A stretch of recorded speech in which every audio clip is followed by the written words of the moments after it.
9 dead in minutes, 20 wounded. The asphalt slick with panic outside of Twin Peaks off I-35. May 17, 2015, Waco, Texas.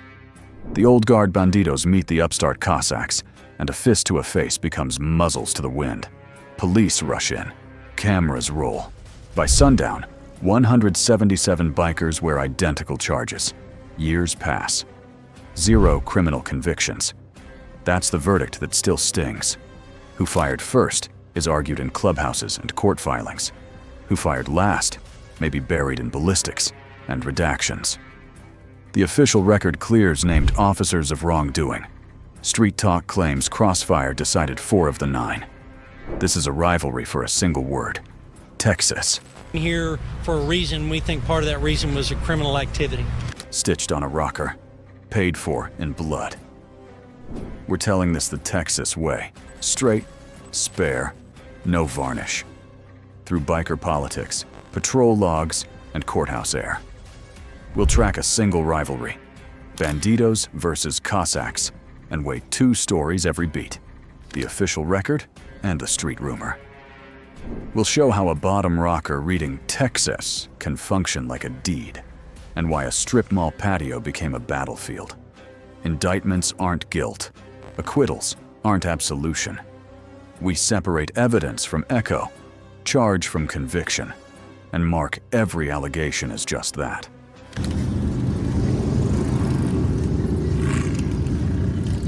They call themselves the Bandidos Motorcycle Club, Texas Old Guard, born on Gulf Coast asphalt. A rank-and-file machine, international president, regional VPs, chapter officers, prospects who carry tools and take notes. The patch speaks in colors: red and gold, fat Mexican logo, bottom rocker that reads Texas. Tradition says you don't wear that rocker without a nod from them. That's the street rule, not the statute. Revenue comes from dues, merch, runs. Loyalty gets enforced in quiet lots and loud bars. Leadership turmoil lands hard, separate from Waco. National figures later take federal RICO hits. Still, in Texas, they move like a brand with muscle memory. To rivals, they're gatekeepers. To themselves, they're custodians of order. And the rocker is the deed. Waco sits on the I-35 spine, Dallas to the north, Austin to the south, where biker routes cross like nerves. The Central Texas marketplace is pure strip mall Americana: patios, parking lines, sight lines. Twin Peaks Waco hosted a scheduled meeting of the Confederation of Clubs and Independents, COC&I, a biker rights umbrella that, on paper, talks legislation and safety.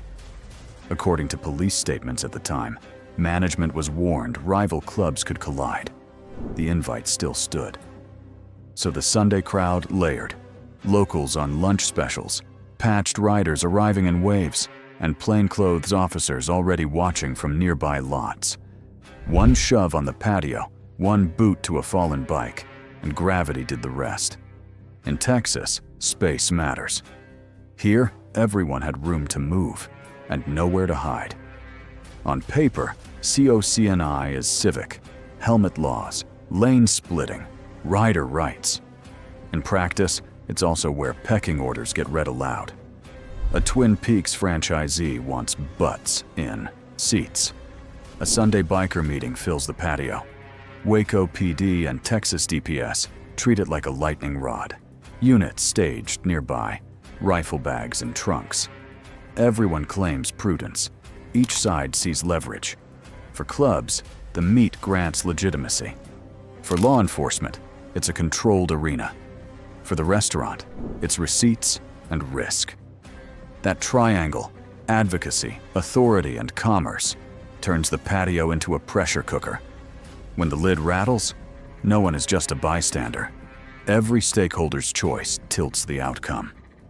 The Cossacks Motorcycle Club rides in mustard and black, a prairie name with sharp elbows.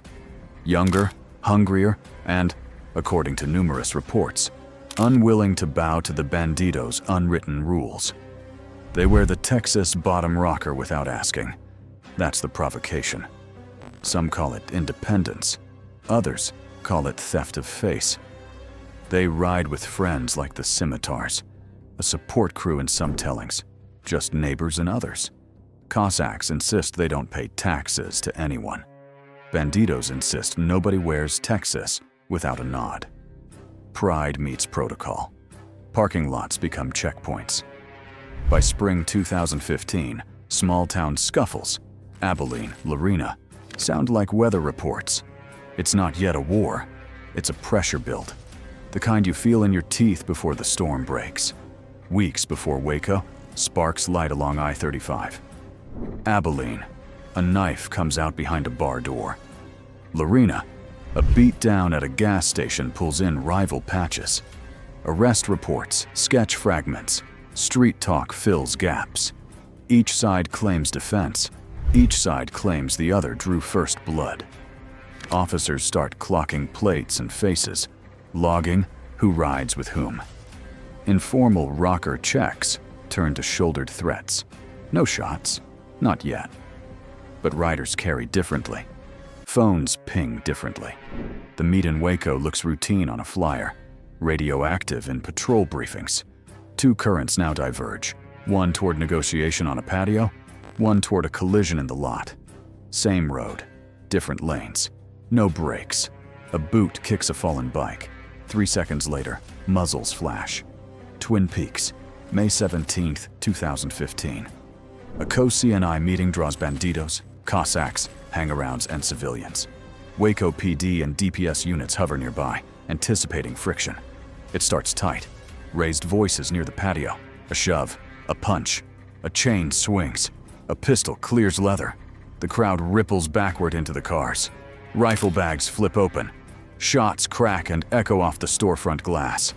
Riders drop behind truck beds. Engines become shields. Civilians freeze under tables. You can hear the clatter of chairs, then the mechanical rhythm of return fire. Evidence markers will later run like a dotted line across the asphalt. Handgun brass, knife sheaths, shattered lenses. In minutes, it's sirens, commands, zip ties, and a lurching silence that feels unreal.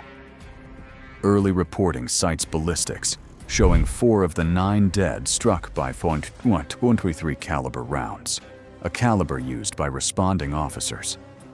The Texas Rangers review later clears named Waco, officers of wrongdoing.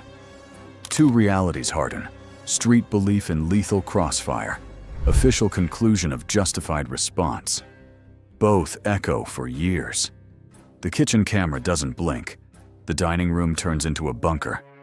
Inside, the lenses keep rolling, fixed eyes above fryers and booths. Whatever happens outside, this is the counter-narrative. A waitress ducks behind the expo line. A man in colors crawls, palms flat, trying not to silhouette in the doorway. 2 patrons drag another to the floor by his belt. A manager cracks open the kitchen door, then slams it as pops stack outside. People hunker behind bar backs, hands over heads. No tactical advance, no movie-clean firefight choreography, just chaos and cover.